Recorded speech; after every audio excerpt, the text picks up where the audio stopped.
امام ابو حنیفہ رحمۃ اللہ علیہ کا عرس مبارک ہے، تو یہ ہمارے بہت بڑے محسن ہیں۔ حدیث پاک میں من لم یشکر الناس لم یشکر اللہ، جو اپنے محسن کا شکر گزار نہیں ہے وہ رب کا بھی شکر گزار نہیں ہے۔ تو یہ بہت بڑے محسن ہیں۔ امام ابن حجر مکی رحمۃ اللہ علیہ نے لکھا ہے کہ امت پر لازم ہے کہ ہر نماز کے بعد امام ابو حنیفہ کے لیے دعا کریں۔ کیوں؟ کیونکہ دین کے مسائل کی سب سے پہلے ترتیب جو ہے مقرر وہ امام ابو حنیفہ نے کی ہے، سب سے پہلے مدون کیا انہوں نے۔ جیسے یہ احادیث کی کتابوں میں ترتیب ملتی ہے نا، کتاب الایمان، پھر اس کے بعد کتاب الصلاۃ نماز کا چیپٹر، کتاب الزکوٰۃ، کتاب الصوم، کتاب الحج، کتاب النکاح، کتاب الطلاق، تو یہ ترتیب امام اعظم ابو حنیفہ رحمۃ اللہ علیہ نے سب سے پہلے کی تھی، جس کو کہ محدثین نے بھی بعد میں فالو کیا۔ تو اس حوالے سے امام مالک کا یہ ارشاد جو ہے یہ بھی بڑا ہی قابل عمل ہے۔ آپ فرماتے ہیں الناس فی الفقہ کلہم عیال ابی حنیفہ، کہ فقہ کے معاملے میں تمام لوگ جو ہیں ابو حنیفہ کے بچے ہیں۔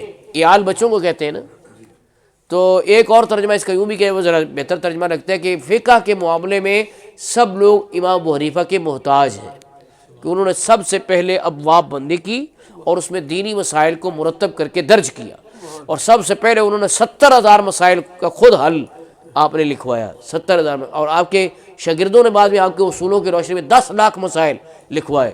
یہ امام اعظم ابو حنیفہ رحمۃ اللہ تعالی علیہ کا امت پر احسان ہے۔ تو آج ہم سال میں ایک مرتبہ کم از کم ذکر کر لیں کہ امام ابن حجر مکی تو کہہ رہے ہیں ہر نماز کے بعد ان کا نام لیں اور ان کے لیے دعا کریں کہ اللہ تعالیٰ ان کے درجات کو بلند فرمائے، کہ انہوں نے امت پہ بہت بڑا احسان کیا ہے، قرآن و حدیث سے مسائل کو اخذ کر کے لکھا ہے۔ اچھا، یہ 4 فقہ کے امام ہیں، کون کون سے بنا؟ ایک امام ابو حنیفہ ہو گئے، اس کے بعد امام مالک، پھر امام شافعی، پھر امام احمد بن حنبل۔ ان کو امام اعظم کیوں کہا جاتا ہے امام ابو حنیفہ کو؟ اس کا کیا جواب ہے؟ اس کا جواب یہ ہے، ایک تو سب سے پہلے آپ نے مرتب کیا، اس وجہ سے امام اعظم ہو گئے، باقی ان سے مستفیدین ہو گئے۔ دوسرے نمبر پر بات یہ ہے کہ یہ جو باقی 3 ہیں، امام مالک، امام شافعی، امام احمد بن حنبل، یہ تبع تابعی ہے، اور امام اعظم ابو حنیفہ وہ تابعی ہے۔ تابعی کسے کہتے ہیں؟ جس نے بحالت ایمان کسی صحابی کی زیارت کی اور ایمان پہ اس کا خاتمہ ہوا ہو۔ تو امام اعظم ابو حنیفہ رحمۃ اللہ علیہ نے 5-7 نہیں بلکہ 16 صحابہ کرام کی زیارت کی ہے، اور حضرت انس بن مالک رضی اللہ تعالیٰ عنہ سے حدیث روایت کرنے کا شرف حاصل کیا ہے، اور وہ جو حدیث روایت کی ہے وہ بھی میں آپ کو سنا دیتا ہوں۔ کیا ایمان افروز حدیث ہے، سرکار دو عالم صلی اللہ علیہ وسلم نے فرمایا الدال علی الخیر کفاعلہ، نیکی کی طرف رہنمائی کرنے والے کو بھی نیکی کے کرنے والے کی طرح ثواب ملتا ہے۔ مثال کے طور پر یہ محفل ہے، اس میں ایک بندہ تنہا آیا، ایک بندہ 3-4 بندے ساتھ لایا ہے، تو جو تنہا آیا اس کو تو شرکت کا ثواب مل گیا، جو 3-4 بندے لایا ہر بندے کو اس کا ثواب ملا، اور اس کو جو 4 بندے لے کے آئے اس کو سب کے برابر ثواب مل گیا۔ اسی طرح نماز پڑھائی، ایک نے خود پڑھی اکیلے وہ ٹھیک ہو گیا، اس کو نماز کا ثواب، اس نے 4-5 بندوں کو پڑھائی تو ان سب کو اپنا اپنا تو ملے گا، اس کو سب کا ملا کر ملے گا، ٹھیک ہے نا۔ تو یہ اس کو ثواب جاریہ بھی کہتے ہیں، ٹھیک ہے نا۔ تو یہ اس حدیث پاک سے میں پتہ چلا، جو حضرت انس بن مالک رضی اللہ عنہ کی زیارت کر کے امام اعظم ابو حنیفہ نے ان سے سنی اور آگے اس کو آگے بیان کیا۔ بخاری شریف میں 4000 حدیثیں ہیں تقریباً، کتنی حدیثیں؟ لیکن ان میں 22 پر امام بخاری کو فخر ہے۔ کیوں؟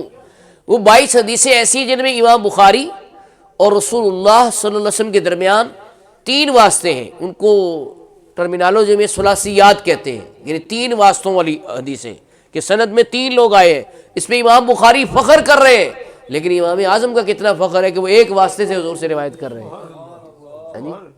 اور پھر امام بخاری نے جو 22 حدیثیں درج کی ہیں ثلاثیات کی، کہ جن میں 3 واسطے ہیں، ان میں سے 13 احادیث امام مکی بن ابراہیم ان سے روایت کی ہیں، اور امام مکی بن ابراہیم بھی امام ابو حنیفہ کے شاگرد ہیں۔ اس سے آپ کو اندازہ ہونا چاہیے کہ امام ابو حنیفہ رحمۃ اللہ علیہ ان کی شخصیت کا کتنا کمال ہے۔ اور پھر دیکھیں دادا گنج بخش رحمۃ اللہ علیہ کشف المعجوب میں لکھتے ہیں کہ رسول اللہ صلی اللہ علیہ وسلم سے امام ابو حنیفہ کا کتنا قرب تھا۔ یہ کس نے لکھا؟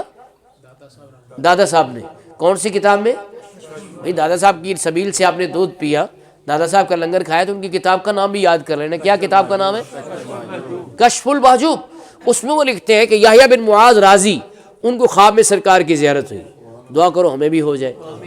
تو انہوں نے عرض کیا یا رسول اللہ میں آپ کو کہاں تلاش کروں, کہاں ڈھونڈوں آپ کو؟ تو حضور نے پتہ کیا فرمایا؟ فرمایا ان دا علم ابی حنیفہ, ابو حنیفہ کے علم میں مجھے تلاش کر لیں.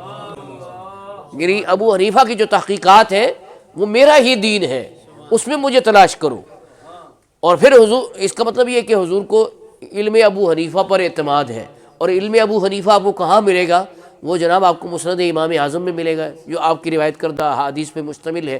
آپ کو وہ کتاب الآثار میں مل جائے گا, وہ آپ کو فتاوی شامی میں مل جائے گا, وہ آپ کو فتاوی رضویہ میں مل جائے گا کہ امام احمد رضا کا فتاوی ہے لیکن تحقیقات ساری امام ابو حنیفہ کی ہیں.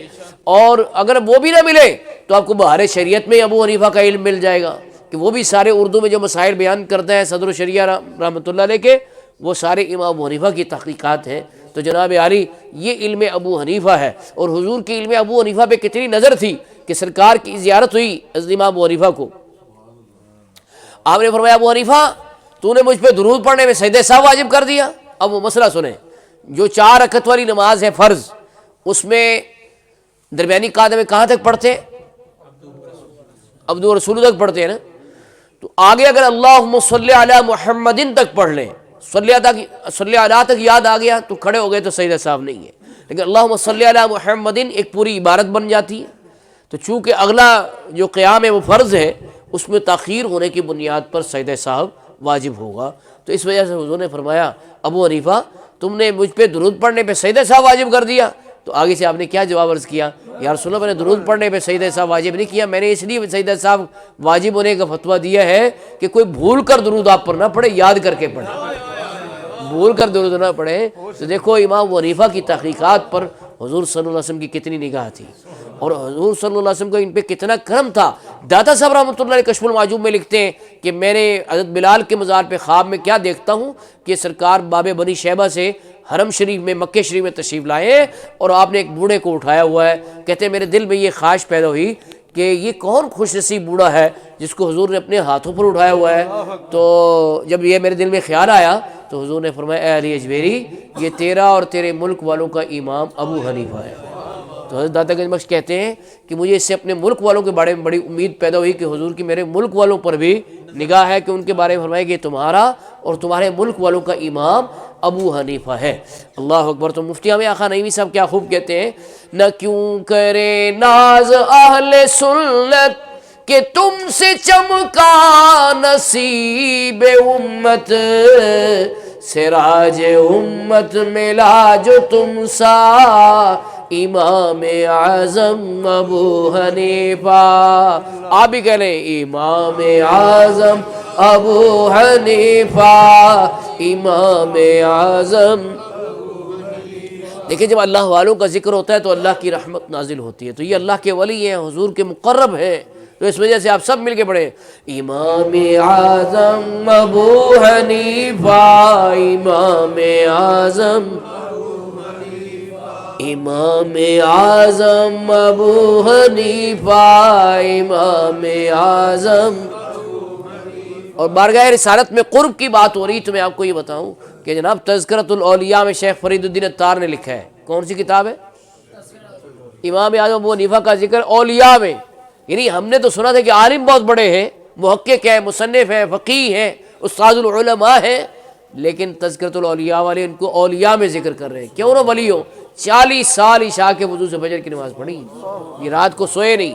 اور رمضان المبارک میں 61 قرآن پاک پڑھتے تھے, ایک دن میں ایک رات میں تو 60 ہو گئے, اور ایک تراویح میں اس طرح ملا کے 61 قرآن پاک ختم فرمایا آپ نے. تو بھائی ایسا بندہ ہی اللہ کا ولی ہوتا ہے نا کہ علم میں بھی کمال ہے اور عمل میں بھی کمال ہے. اللہ اکبر. تو وہ شیخ فرید الدین اتار لکھتے ہیں کہ جب روضہ رسول صلی اللہ علیہ وسلم پہ حاضر ہوئے, دعا کرو اللہ تعالیٰ ہم سب کو حاضری عطا فرمائے, حاضر ہوئے تو عرض کیا السلام علیکم یا امام المرسلین, اے رسولوں کی امام آپ پر سلام ہو. تو روضہ اطہر سے جواب آیا اور لوگوں نے بھی سنا, جواب یہ آیا وعلیکم السلام یا امام المسلمین, اے مسلمانوں کے امام تم پر بھی سلام ہو. جن کو حضور جواب سلام سے یاد فرمائے ان کی عظمت کون بیان کر سکتا ہے. اور امام اعظم وہ ہے کہ سرکار سے ایسا قرب تھا کہ بغداد میں آپ کی رہائش تھی نا، تو بغداد میں ہی آپ کا مزار ہے، تو وہاں بیٹھ کر آپ سرکار کو یاد کرتے ہیں اور آپ سے مدد مانگتے ہیں اور آپ سے عرض کرتے ہیں انا طامع بالجود منک ولم یکن لابی حنیفۃ فی الانام سواک، کہ یا رسول اللہ میں آپ کے جود و کرم کا سوالی ہوں اور ابو حنیفہ کا دنیا میں آپ کے علاوہ اور سہارا ہے ہی کوئی نہیں ہے جی۔ تو کتنے مسئلے حل کیے انہوں نے یہ قصیدہ لکھ کر کہ سچا حنفی وہ ہے جو امام اعظم ابو حنیفہ کے عقیدے پہ بھی چلتا ہے، وغیرہ حنفی تو بہت سارے لوگ کہلاتے ہیں نا، لیکن جو ان کے عقیدے پہ چلے گا، ان کا عقیدہ کیا ہے کہ وہ بغداد سے بیٹھ کر حضور کو پکار رہے ہیں۔ کیا مطلب؟ ان کا عقیدہ تھا کہ سرکار اپنے غلاموں کی عرضی چاہے دور ہی کیوں نہ ہو وہاں سے ہی سن لیتے ہیں، تو انہوں نے وہاں سے پکارا۔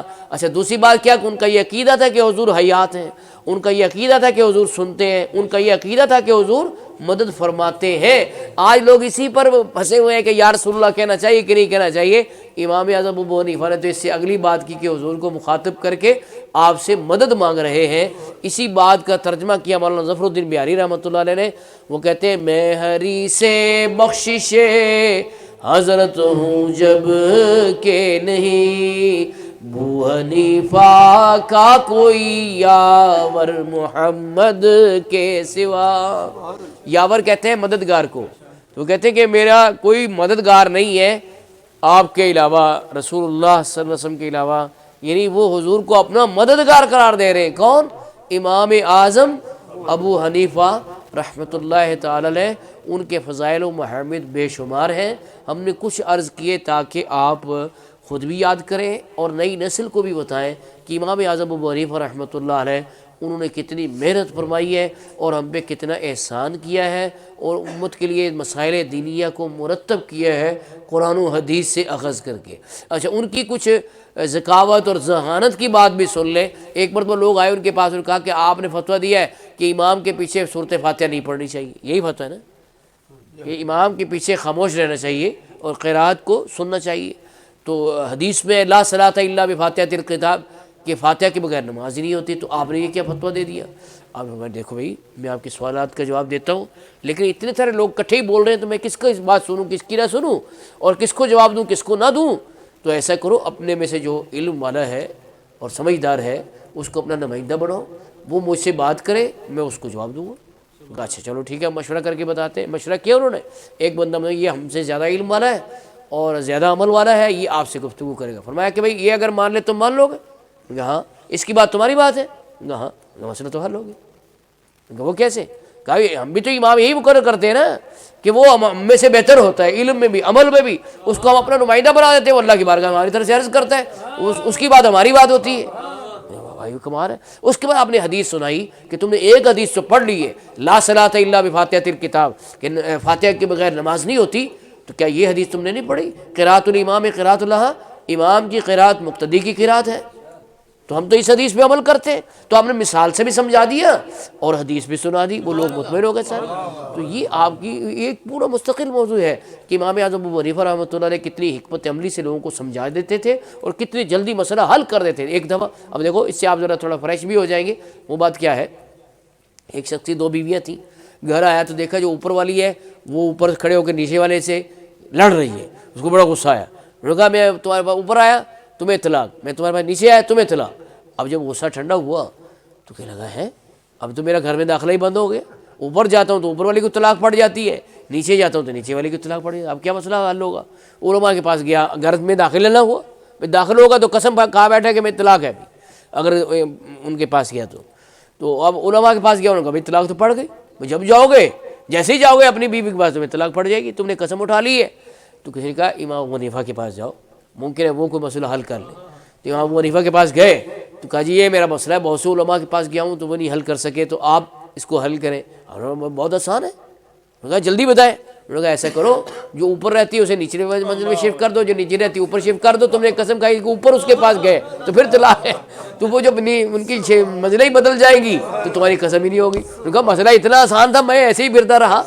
لوگ کہتے تھے کہ امام اعظم کے جواب پر ہمیں حیران نہیں ہوتے، وہ جواب تو انہوں نے دے ہی دینا، عالم ہے، ہم ان کی صورت جواب پہ حیران ہوتے ہیں کہ کتنی جلدی وہ جواب دے دیتے ہیں۔ اتنا اللہ نے ان کو ذہانت عطا فرمائی تھی کہ فوراً سے پہلے وہ جواب ارشاد فرما دیتے تھے۔ اس سے آپ اندازہ کریں کہ اللہ تعالیٰ نے جب کسی سے کام لینا ہوتا ہے تو اس کو کیسی کیسی صلاحیتوں سے مالا مال کر دیتا ہے۔ تو یہ میں نے امام اعظم ابو حنیفہ رحمۃ اللہ علیہ کا مختصر سا ذکر آپ کے سامنے اس لیے رکھا ہے کہ اپنے محسنوں کو یاد رکھیں۔ یہ وہ شخصیات ہیں جن سے کہ جب ہم تذکرہ سنتے ہیں تو علم کا ذوق بنتا ہے، علم حاصل کرنے کی تڑپ پیدا ہوتی ہے، عمل کا جذبہ بڑھتا ہے۔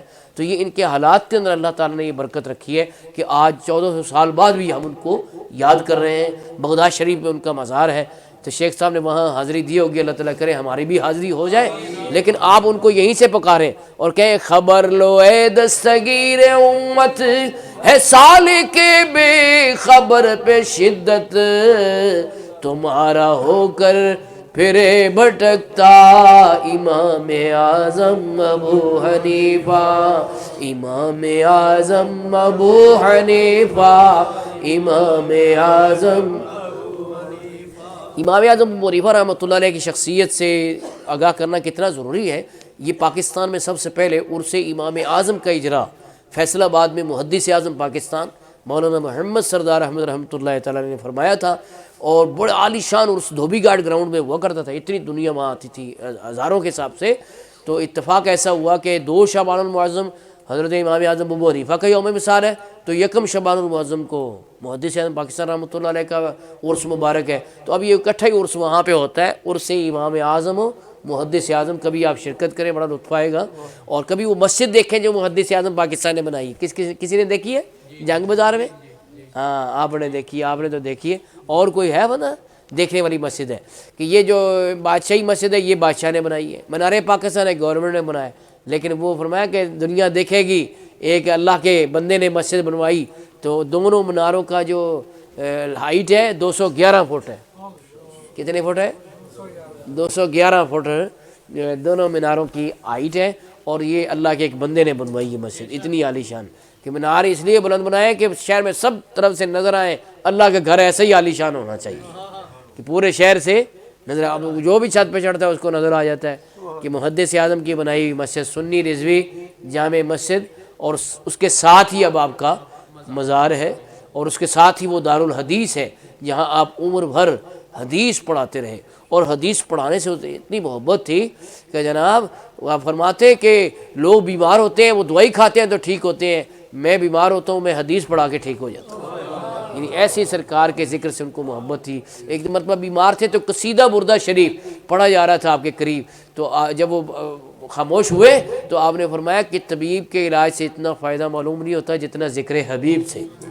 یہ اسی لیے علامہ عطا محمد بندیالوی بہت بڑے عالم ہوئے ہیں اور ہزاروں علماء کے استاد ہوئے ہیں، وہ کہتے تھے کہ ایسا معلوم ہوتا ہے کہ مولانا سردار احمد رحمۃ اللہ علیہ کے اجزائے بدنی کی ترکیب ہی عشق رسول سے کی گئی، اجزائے بدنی کی ترکیب ہی عشق رسول سے کی گئی ہے، اور ایسے عاشق رسول تھے کہ حضور کی ہر نسبت کا ادب کرتے تھے۔ ایک دفعہ آپ کو امامہ شریف دیا گیا مدینہ پاک کا کہ جناب یہ آپ کے لیے تحفہ آپ باندھیں، ہم مدینہ پاک کا امامہ، تو امامہ باندھنا چاہیے۔ 2 رکعت پڑھے نا امامہ باندھ کے 70 رکعت کا ثواب ملتا ہے، اور 1 جمعہ پڑھے امامہ باندھ کے 70 جمعوں کا ثواب ملتا ہے۔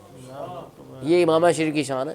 تو آپ کو امامہ دیا گیا کہ جی یہ مدینہ پاک سے آئے ہوئے آپ باندھیں، تو آپ باندھ رہے تھے تو کپڑا ایسا تھا وہ ٹھہرتا نہیں تھا، کوئی کپڑا ہوتا ہے نا چکنا، وہ ٹھہرتا نہیں، اس کا پیچ کھل جاتا ہے۔ تو اب کوئی اور ہوتا کہتا ہے یار یہ کپڑا کیسا ہے، یہ سر پہ ٹھہرتا ہی نہیں ہے، یہ ٹوپی پہ جمتا ہی نہیں ہے۔ لیکن آپ نے پتہ کیا کہا؟ فرمایا یہ مدینہ پاک کا امام ہے، ہمارے قابو میں کیسے آ سکتا ہے؟ کیسا ادب کیا، کہا یہ مدینہ پاک کا امام ہے، ہمارے قابو میں کیسے آ سکتا ہے؟ یعنی اس کا بھی ادب ہی کیا، یہ نہیں کہا کہ کپڑا ایسا ہے، کہا نہیں یہ مدینہ پاک کا امام ہے، ہمارے قابو میں کیسے آ سکتا ہے؟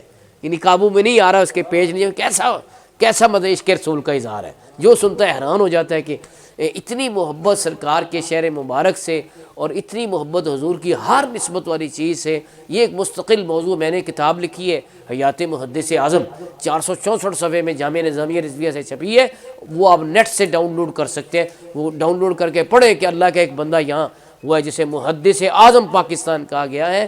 پاکستان کے جتنے بھی ہیں دارالحدیث جہاں پہ حدیث پڑھائی جا رہی ہے، وہ یا تو آپ کے شاگرد ہیں یا شاگردوں کے شاگرد ہیں۔ آپ ایک نسبت سے غور کر لیں، جامعہ نظامیہ رضویہ دیکھا آپ نے لوہاری گیٹ میں، اس کے بانی مفتی محمد عبدالقیوم ازہروی وہ محدث اعظم پاکستان کے شاگرد ہیں۔ آگے مفتی محمد عبدالقیوم ازہروی صاحب کے شاگرد ہیں مولانا عبدالستار سعیدی صاحب، آگے ان کے شاگرد ہیں مولانا علامہ خادم حسین رضوی، آگے ان سے کتنے شاگرد ہیں. تو یہ دیے سے کیسا دیا جلا ہے. اچھا دوسری طرف سے دیکھو فقیہ اثر علامہ الحاج مفتی محمد امین جنہوں نے آب کوثر لکھی ہے، وہ بھی محدث اعظم پاکستان کے شاگرد. اچھا وہ ایک بڑا مزیدار واقعہ انہوں نے لکھا ہے، کہتے ہیں میں لاہور میں ایک مدرسے میں داخلہ لینے گیا تو اس کے محتمل نے کہا ایسے ہی روٹیاں توڑنے آ جاتے ہیں، پڑھتے پڑھتے کچھ نہیں، تو تم بھی ایسے ہی آ گئے ہو. تو کہتے ہیں اس کی اس بات سے میں دل برداشتہ ہو گیا اور میں نے اپنے بھائی مولانا حاجی محمد نیسا سے کہا کہ میں جا رہا ہوں فیصل آباد، جو بریلی شریف سے آئے نا شیخ الحدیث، میں تو ان کے پاس پڑھوں گا. تو وہاں پہنچے تو انہوں نے کہا ٹھیک ہے آ جاؤ بھائی پڑھو. کہتے ہیں جب مغرب کے وقت ہوا تو اس وقت ابھی مدرسہ بنا نہیں تھا، شامیانہ لگا کے آپ بیٹھے ہوئے تھے. آج جہاں عالی شان مدرسہ ہے نا وہاں پہ توکل تو اللہ آپ شامیانہ لگا کے بیٹھ گئے تھے، وہاں پڑھا رہے تھے حدیث شریف. تو کرائے پر مکان رہائش کے لیے لیا ہوا تھا. تو آپ نے مفتی صاحب سے پوچھا کہ صوفی صاحب کتنی روٹی کھاؤ گے؟ کہتے میں لاہور کا ڈرا ہوا، میں نے کہا جی ایک روٹی کھاؤں گا. انہوں نے کہا بندہ خدا ایک روٹی کھاؤ گے تو پڑھو گے کیا؟ خوب کھاؤ خوب پڑھو. کہتے یہ جملہ ہی میرے دل میں گھر کر گیا. کیسا پیارا جملہ ہے، کہتے خوب کھاؤ خوب پڑھو. ہاں ہاں ہاں واہ. اچھا میرے والد صاحب قبلہ وہ مرید ہونے گئے محدث اعظم پاکستان رحمۃ اللہ علیہ سے. تو انہوں نے کہا بندے خدا مولانا محمد صادق صاحب کو آپ کے وہاں گجرانوالہ میں بھیج جائے، ان سے کیوں نہیں مرید ہوتے؟ کہا جی وہ مرید ہی کرتے. کہا آپ میرا پیغام لے کے جاؤ. تو پیغام لے کے آئے تو پہلے مرید ہوئے ہمارے والد صاحب. تو مولانا ابو داؤد صادق صاحب رحمۃ اللہ جو ہمارے شیخ ہیں بڑی کامل ہوئے ہیں، حضور محدث پاکستان کے ایسے مرید اور شاگرد تھے کہ آپ فرماتے تھے میرے مریدوں میں مرید مولانا محمد صادق ہیں، میرے شاگردوں میں سے شاگرد مولانا محمد صادق ہیں. یعنی شاگردوں میں بھی کمال ہے اور مریدوں میں بھی وہ میرے کمال مرید ہیں. تو دادا صاحب حاضری کے لیے آتے تھے نا محدث پاکستان. تو ہمارے والد صاحب اس وقت اوورسیئر بھرتی ہوئے وابڈا میں، بعد میں اللہ کا فضل ڈپٹی ڈائریکٹر رہے ڈی ایس او میں. تو محکمہ انہار تھا، وابڈا کا ڈپارٹمنٹ تھا محکمہ انہار. تو مولانا ابو داود محمد صادق صاحب رحمۃ اللہ تعالی علیہ نے تعارف کرایا کہ یہ رشید احمد صاحب ہیں، یہ محکمہ انہار میں ہوتے ہیں. آپ نے پتہ کیا فرمایا؟ فرمایا دنیا میں نہروں پر ہوتے ہیں، انشاءاللہ جنت میں بھی نہروں پر ہوں گے. کیسا جملہ! ساری زندگی میرے والد صاحب مزہ لیتے رہے کہ واہ کیسی پیاری بات انہوں نے فرمائی، اور اللہ کے ولی نے فرمائی انشاءاللہ پوری بھی ہو جائے گی کہ دنیا میں بھی نہروں پر ہیں، جنت میں بھی انشاءاللہ نہروں پر ہوں گے. تو یہ ان کے منہ میں لذت حلاوت مٹھاس کہاں سے آئی؟ سلطان الواعظین مولانا ابو نور محمد بشیر صاحب کہتے ہیں ذکر احمد کی حلاوت سے دہن میٹھا تیرا. حضور کا ذکر کرتے رہتے تھے نا صبح و شام، حدیث پڑھتے پڑھاتے رہتے تھے، تو اس کی وجہ سے آپ کے منہ میں ایک مٹھاس تھی. ذکر احمد کی حلاوت سے دہن میٹھا تیرا، گفتگو شیریں تیری میٹھی تیری تقریر ہے، اور عشق احمد کی بدولت تیرے ڈنکے بج گئے. اے میرے سردار تیرا شہر عالمگیر ہے، اے میرے سردار تیرا شہر عالمگیر ہے. اللہ تعالیٰ سے دعا ہے کہ ان محسنین امت کی قبور پہ اپنی رحمت و رضوان کے پھول برسائے اور ہمیں بھی ان کے نقش قدم پہ چلنے کی توفیق دے. وآخر دعوانا الحمدللہ.